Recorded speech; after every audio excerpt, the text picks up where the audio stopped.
Hello friends, welcome to my channel that is Sushma academy. तो कल है 9 अप्रैल और जैसा कि कल का पेपर है आपका अंडरस्टैंडिंग डिसिप्लिन एंड सब्जेक्ट, तो कुछ इम्पॉर्टेंट क्वेश्चन मैं आपके साथ डिस्कस करने जा रही हूँ जो कि बहुत बहुत इम्पॉर्टेंट है कल के एग्ज़ाम के लिए।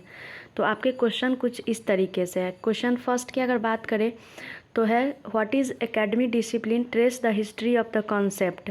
शैक्षणिक अनुशासन क्या है, इसकी अवधारणा के इतिहास का परीक्षण करें। फिर आपका नेक्स्ट क्वेश्चन है throw light on the natural feature and possibility of any academic discipline. In Hindi, किसी भी शैक्षणिक अनुशासन एवं की प्राकृतिक विशेषताओं एवं संभावनाओं पर प्रकाश डालिए। देन आपका नेक्स्ट क्वेश्चन है describe the overall strength and weakness of academic discipline. In Hindi, समय रूप से किसी विषयानुशासन ज्ञानुशासन की खूबियों एवं कमजोरियों से अवगत कराइए। देन आपका नेक्स्ट क्वेश्चन है how is any subject discipline functional for learners development in a national context. राष्ट्रीय संदर्भ में किसी भी विषय शैक्षणिक अनुशासन शिक्षार्थी के विकास के लिए किस प्रकार काम करता है। देन आपका नेक्स्ट क्वेश्चन है discuss the physically historical, anthropological and social perspective of any subject और academic discipline। इन हिंदी, किसी भी विषय या अकादमिक अनुशासन के दार्शनिक, ऐतिहासिक, मानव शास्त्रीय और सामाजिक दृष्टिकोण पर चर्चा करें। Then next question is discuss the teaching learning perspective and management perspective of subject and discipline. In Hindi, विषय और अनुशासन के शिक्षण अधिगम परिप्रेक्ष्य और प्रबंधन परिप्रेक्ष्य पर चर्चा करें।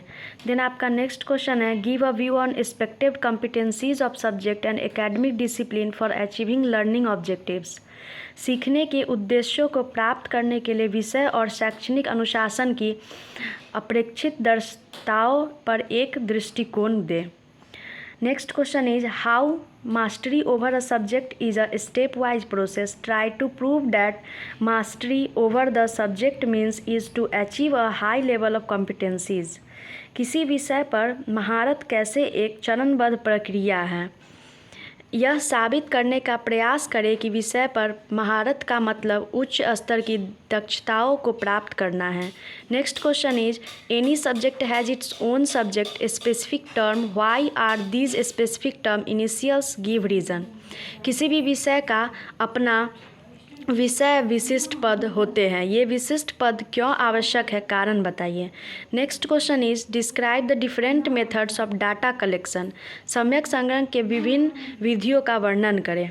Next question is do interdisciplinary subject require disciplinary depth, give your own view on it. In Hindi, क्या अंतर अनुशासनिक विषयों के में किसी ज्ञानानुशासन के गहरे जानकारी की आवश्यकता होती है, इस पर अपने विचार प्रस्तुत करें। देन आपका नेक्स्ट क्वेश्चन है which method may be for assessing interdisciplinary learning, explain it. अतः विषय अधिगम का आकलन करने के लिए कौन सी विधि हो सकती है, इसकी व्याख्या करें। Next question is show the interdependence and inter relation of subject with any other subject. किसी विषय के भिन्न विषयों के साथ अंत संबंध एवं निर्भरताओं को बताइए। Our next question is what are the generic object of interdisciplinary subject. अंतर अनुशासिक विषय के सामान्य उद्देश्य क्या है।